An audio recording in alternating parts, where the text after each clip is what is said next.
This is a quick demonstration of Funace's 006J collar that comes with our Platinum Series in-ground pet fence. So this is also a rechargeable unit.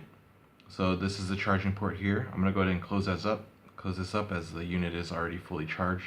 Something you're going to want to do when you get the unit before you begin testing is to make sure you also fully charge the unit. So the first thing I'm going to do here is that because the collar comes with the short prongs installed, they're hand screwed, they're fairly loose. I'm going to go ahead and remove these. A little bit later in this video I'm going to show you how to tighten these if you are planning to use the short prongs with a pet that has a shorter coat. So I'm going to go ahead and install the long prongs for this particular demonstration. And of course the long prongs would go with a pet that has a longer coat. So the first thing I'm going to do is hand screw these in.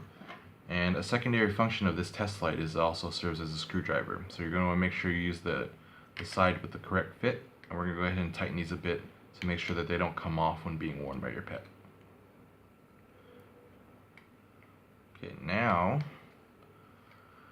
the collar does have 3 modes. There's going to be a test mode, a vibrate mode, which is for testing, and also for when your dog has been better trained with the collar receiver so that they no longer require shocks.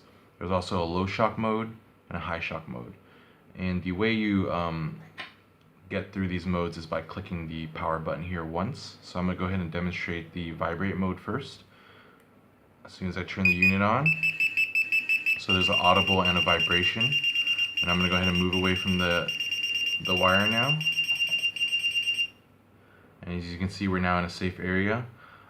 Something to note is that when the alarm or the shocks are going off, that it's fairly difficult to change modes or to turn off the unit. So you always want to get back into a safe area of your in-ground pet fence so that the collar is no longer reacting.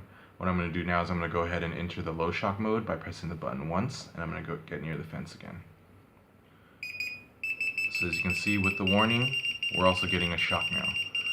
And I'm going to move away so I can demonstrate the high shock mode.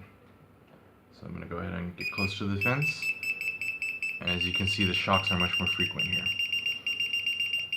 Okay, and now I'm going to move away, press the button one more time to turn off the unit, and that concludes the test for the 005J Funace collar receiver.